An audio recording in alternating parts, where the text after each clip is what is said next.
Hernaniko udalak 2026ko aurrekontua onartu dugu, 39,9 milioikoa. Udal gobernu taldeak bi printzipio nagusi jarraitu ditugu proposamena osatzerakoan. Lehen printzipioa herritarren ongizatea eta elkartegintza indartzea.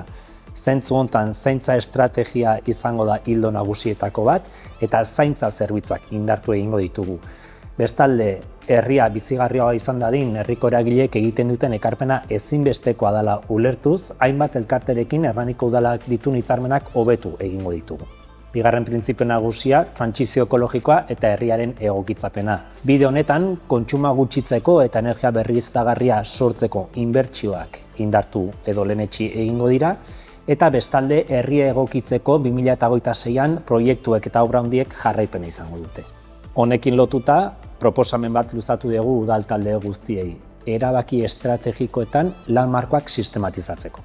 Herri honentzat epe ertainean gakoak izan daitezken gaietan bide berriak eraiki eta denen arteko elkarlanean sakontzen jarraitzeko eta etorkizunerako adostasun berriak eraikitzeko.